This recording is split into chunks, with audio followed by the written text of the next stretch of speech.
উম্মুল মুমিনিন মা আয়েশা সিদ্দিকা রাদিয়াল্লাহু তাআলা আনহা উনি বর্ণনা করতে লাগলেন, আমার রাসূল হুজুর পুনর সাল্লাল্লাহু আলাইহি ওয়াসাল্লামের উপর যখন গারে হেরার মধ্যে প্রথম ওহী নাজিল হলো, আমার রাসূলকে সেদিন জিবরিল আমিন আলাইহিস সালাম বুকের মধ্যে জড়িয়ে ধরলেন। জড়িয়ে ধরে এমন জোরে চাপ দিলেন, আমার কমলিওয়ালা নবীর খুবই কষ্ট হয়েছিল।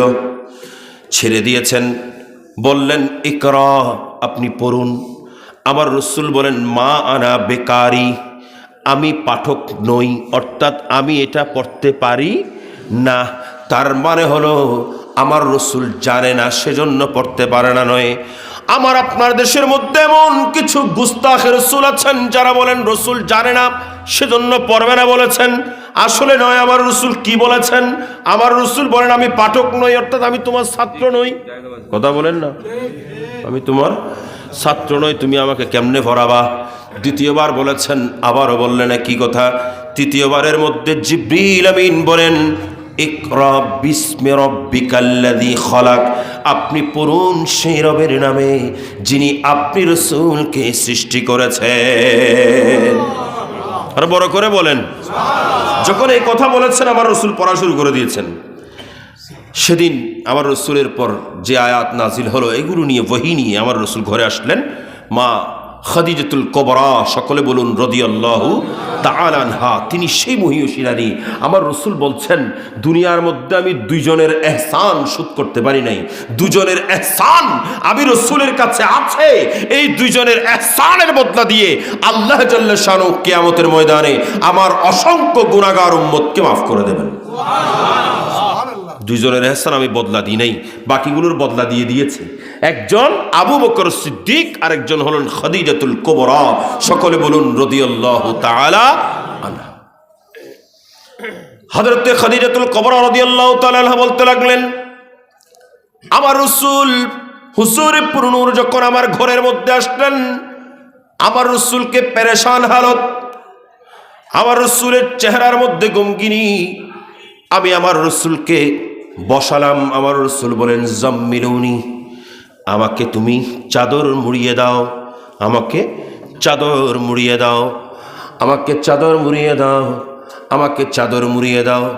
আমি খাদিজাতুল কুবরা আমার রাসূলকে চাদর মুড়িয়ে দিলাম। আমার কমলিওয়ালা নবী যখন একটু স্বস্তি অনুভব করলেন, আমি জিজ্ঞেস করলাম, আমার রাসূল ওই গারে হেরার সমস্ত ঘটনা আমাকে বর্ণনা করলেন। বর্ণনা করার পরে আমি খাদিজাতুল কুবরা আমার রাসূলকে বললাম, ইয়া রাসূলুল্লাহ, আমি আমার রাসূলকে কিছু কথা বললাম। সবাই একটু মনোযোগ এই কথাগুলোর দিকে। তিনি বলতে লাগলেন, কাল্লা ওয়াল্লাহি মা ইউখজিকাল্লাহু আবাদা, এ আল্লাহর রাসূল, এ আমার আল্লাহর রাসূল, জেনে নিন আল্লাহ আপনাকে কখনো অপমানিত করবে না, আপনাকে কখনো লাঞ্ছিত করবে না। কে বলতেছেন? খাদিজাতুল, একটু মনোযোগ, খাদিজাতুল কুবরা। কেন? তিনি এবার তিনি আমার রাসূলের 5টি গুণের কথা বর্ণনা করেছেন। কয়টি গুণ? সবাই বলবেন কয়টি গুণ? 5টি গুণ। 1 নাম্বার, তিনি বলতে লাগলেন, ইয়া রাসূলুল্লাহ, আপনাকে আল্লাহ কখনো লাঞ্ছিত করবেন না। কেন? তার কারণ হলো ইন্নাকা লাতাসিলুর রাহিম, আপনি আত্মীয়তা রক্ষা করেন, ওয়া তাহমিলুল কাল্লা, এবং দুর্বলদের দায়ভার বহন করেন। সুবহানাল্লাহ বলবেন না? এগুলো আমার রাসূল সম্পর্কে মা খাদিজাতুল কুবরা বলছেন। 1 নাম্বার, ইন্নাকা, নিশ্চয় আপনি, লাতাসিলুর রাহিম, আপনি আত্মীয়তা রক্ষা করেন, ওয়া তাহমিলুল কাল্লা, এবং দুর্বলদের দায়ভার বহন করেন, ওয়া তাকসিবুল মাদুম, এবং নিঃস্ব যারা তাদেরকে আপনি উপার্জন করে দেন, সহযোগিতা করেন, উপার্জনের মাধ্যমে আপনি সহযোগিতা করেন, ওয়া তুকরিয়ুদ দায়ফ, এবং মেহমানদেরকে আপনি আপ্যায়ন করেন। এরপরে আর বললেন 5 নাম্বার, ওয়া তুইনু আলা নওয়াইবিল হক, এবং আপনি হক পথে দুর্দশাগ্রস্ত মানুষ, যারা দুর্দশাগ্রস্ত, এই সমস্ত মানুষ দুর্যোগের মধ্যে দুঃস্থ জনগণ যারা, আপনি তাদেরকে সহায়তা করেন, আপনি তাদেরকে সেবা করেন, আপনি হক পথের উপর তাদেরকে সহায়তা করেন। এই 5টি গুণের কথা মা খাদিজাতুল কুবরা রাদিয়াল্লাহু তাআলা আনহা আমার কমলিওয়ালা নবীর ব্যাপারে বললেন। একটু মনোযোগ, এগুলো কার গুণ? আমার রসুলের গুণ। কে বলছেন? মা খাদিজাতুল কুবরা। এটা বুখারী শরীফের হাদিস।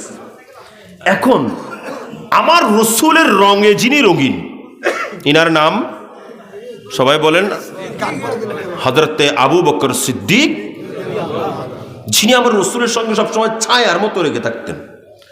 আমরা বলি না, আলা হযরত ইমাম আহমদ রেজা খান ফাজলে বেরেলভী রহমতুল্লাহি আলাইহি, উনি বর্ণনা করছেন, সায়ায়ে মুস্তাফা মায়ায়ে ইস্তেফা ইজ্জো নাজে খেলাফত পেলা मुस्तफा जाने रहमत पेला शम्ए बज़ में हिदायत यानी उस अफदलुल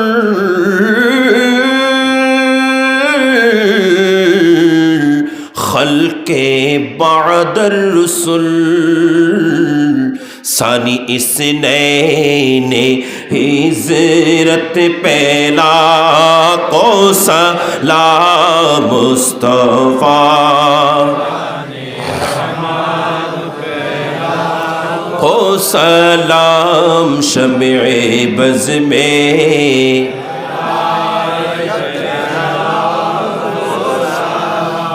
তাইলে আমি বলছিলাম সিদ্দিক আকবর ওই মহান জাত যিনি আমার রসুলের প্রত্যেকটা কদম বা কদম আমার রসুলের সঙ্গে সঙ্গে চলতেন। হযরত সাইয়েদনা আবু বকর সিদ্দিক রাদিয়াল্লাহু তাআলা ইনি আমার রসুলের সঙ্গে ছোটবেলা থেকে ছিলেন, যার কারণে আবু বকর সিদ্দিকের মাঝেও আমার রসুলের যে গুণগুলো, এগুলো আবু বকর সিদ্দিকের মাঝেও পাওয়া যায়, আবু বকর সিদ্দিকের মাঝেও পাওয়া যায়। এগুলো আবার আমার মুখের কথা নয়, অন্য কোনো সিরতের কিতাব নয়, বরং একই বুখারী শরীফের মধ্যে ইমাম বুখারী রাহমাতুল্লাহি আলাইহি নকল করেছেন কিতাবু মানাকিবিল আনসারের মধ্যে বাবু হিজরাতিন নবী সাল্লাল্লাহু আলাইহি ওয়াসাল্লাম ওয়া আসহাবিহি ইলাল মদিনা। এই বাবের মধ্যে বর্ণনা করতে লাগলেন হযরত সাইয়েদনা আবু বকর সিদ্দিক যখন ওনার উপর বারবার যখন ওনার উপর এবং মুসলমানদের উপর এই কাফের মুশরিকরা নির্যাতন করতেছেন, হযরত আবু বকর সিদ্দিক যখন আবিসিনিয়া হিজরত করার জন্য বের হয়ে গেলেন, আমার রাসূলের অনেক সাহাবীরা আবিসিনিয়া হিজরত করেছেন, তিনিও বের হয়ে গেছেন আবিসিনিয়ার উদ্দেশ্যে যাওয়ার জন্য। পথের মধ্যে যখন কতটুকু গেলেন, বারকাল গিমাম নামক একটা স্থান আছেন, ওখানে গিয়ে যখন পৌঁছলেন, তখন একজন ইহুদিদের নেতার সঙ্গে দেখা। কার সঙ্গে? ইহুদিদের একজন নেতা, যার নাম ছিল ইবনু দাগিনা নামক একজন ইহুদিদের নেতার সঙ্গে দেখা হলো। সে ডাক দিয়ে বলল, তুমি কোথায় যাচ্ছ? ও আবু বকর, কোথায় যাও? উনি ওনার পথকে রোধ করে দিয়েছেন, দাঁড় করিয়ে দিয়েছেন। আবু বকর সিদ্দিক বলেন, আমি এই দেশ ছেড়ে হাবশের মধ্যে হিজরত করছি, আবিসিনিয়ার মধ্যে হিজরত করছি। তখন তিনি ডাক দিয়ে বললেন, ওই ইহুদিদের নেতা বলতেছেন? ইহুদিদের নেতা? আচ্ছা, হন তো দুশ্মনে হনোদিন কি সুনাম করে না? আসানা দুশ্মন হনোদিন সুনাম করে না? নমাতের নমাতর আরব দেশের মধ্যে দল, বড় বড় দল আসানা নেই, এক দল আরেক দলের সুনাম করে না হনোদিন? উন্নয়ন না, এক দল আরেক দলের সুনাম করে না। কিন্তু এই কাফেরদের নেতা কিন্তু সুনাম করতে বাধ্য, কারণ ইনার চরিত্র তো তেমন। কথা বলেন না? ইবনু দাগিনা ওই ইহুদিদের নেতা ডাক দিয়ে বলেন, ইন্না মিসলাকা ইয়া আবা বকর লা ইয়াখরুজু ওয়ালা ইউখরাজু, আপনার মতো একজন ব্যক্তি তিনি কখনো আমাদের দেশ থেকে বের হতে পারে না, আবার আপনার মতো একজন ব্যক্তি তাকে আমি বের হতেও দিতে পারি না, কারণ আপনার মতো ব্যক্তি এগুলো বেমেসাল। সুবহানাল্লাহ বলেন না। আচ্ছা, ইমাম হাশিমের মতো আরেকজন ইমাম বের করতে পারবেন? বের করা যাবে? সিদ্দিক আকবরের মতো আরেকজন সিদ্দিক আকবর বের করা যাবে না, যার বেলায় আমার রাসূল বলছেন যদি আবু বকর সিদ্দিকের আমলগুলো নয়, আবু বকর সিদ্দিক আমার সঙ্গে 3 দিন 3 রাত যে গারে সুরের মধ্যে ছিলেন, সেখান থেকে যদি একটি রাতের আমল এক পাল্লায় দেওয়া হয়, আকাশের অসংখ্য নক্ষত্রের চাইতেও আমল যার আমল তিনি হলেন হযরতে উমর ইবনুল খাত্তাব। উমর ইবনুল খাত্তাবের আমল যদি এক পাল্লায় দেওয়া হয়, উমর ইবনুল খাত্তাবের আমলের চাইতে আবু বকর সিদ্দিকের আমল ভারী হয়ে যাবে। এমন একজন মহান জাত নয়, বরং সারা দুনিয়ার যত ইমানদার আছেন, প্রত্যেক ইমানদারের আমল যদি এক পাল্লায় দেওয়া হয়, আর অপর পাল্লায় যদি হযরতে সিদ্দিক আকবরের আমল দেওয়া হয়, সিদ্দিক আকবরের আমলের পাল্লা সবার চাইতে ভারী হয়ে যাবেন। এটা হচ্ছে সিদ্দিক আকবর। তো সিদ্দিক আকবর ব্যাপারে ওই কাফের কি বলছেন, একটু মনোযোগ। উনি বলছেন আপনাকে আমি বের হতে দিতে পারি না, আপনি ওই দেশ ছেড়ে চলে যেতে পারেন না। কেন? কারণ ইন্নাকা তাকসিবুল মাদুম, নিশ্চয় আপনি নিঃস্বদের জন্য উপার্জন করেন। আমার রাসূলের 5টা গুণের মধ্যে একটা গুণ। এরপরে বললেন ওয়া তাসিলুর রহম, আপনি আত্মীয়তা রক্ষা করেন। ওয়া তাহমিলুল কাল্লা, দুর্বলদের দায়ভার বহন করেন। ওয়া তুকরিয়ুদ দাইফ, মেহমানদের মেহমানদারি করেন। ওয়া তুঈনু আলা নাওয়াইবিল হককে, দুর্যোগের মধ্যে জনগণকে সেবা করেন। আপনারা আমার কথাগুলো বুঝতেছেন? হযরত এনে শুরু কয়শ নূত আজিয়ে আমি কিছু হাদিসের কথা বলতেছি যেগুলো, তাইলে আপনারা খেয়াল করেছেন 5টি গুণ যেগুলো আমার রাসূলের ছিল, যেগুলো বলেছেন মা খাদিজাতুল কুবরা, ঠিক সেই 5টি গুণ হযরতে আবু বকর সিদ্দিকের, যেগুলো বলেছেন ওই কাফের ইহুদিদের সরদার। কি বুঝলেন?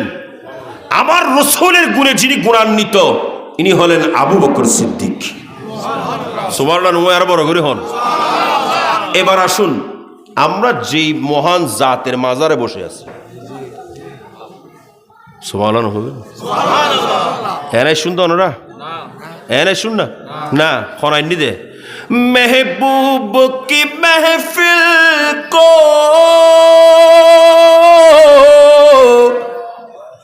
महबूब सजाते हैं, आते हैं वही जिनको सरकार बुलाते हैं, आते हैं वही जिनको सरकार बुलाते हैं। सुबहानाल्लाह।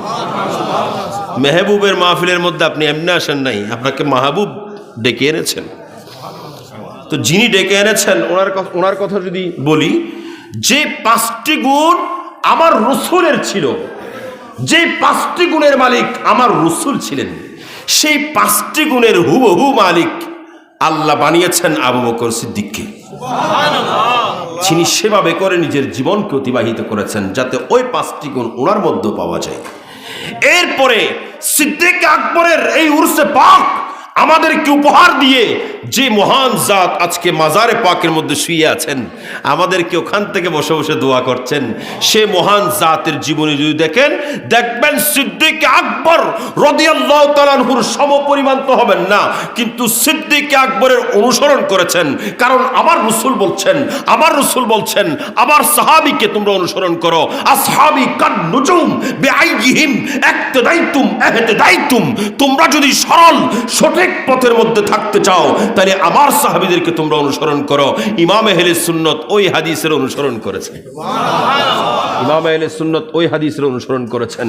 ইমাম আহলে সুন্নাতের মধ্যে এই গুণগুলো যেগুলো আমার রাসূলের ছিলেন, যে গুণগুলো আমার রাসূল থেকে হযরত সিদ্দিক আকবর অর্জন করেছেন, হযরত সিদ্দিক আকবর যেমন এই গুণের মধ্যে গুণান্বিত ছিলেন, আমাদের পীর মুর্শিদও সিদ্দিক আকবরের অনুসরণ করে করে সেই গুণগুলো নিজের মধ্যে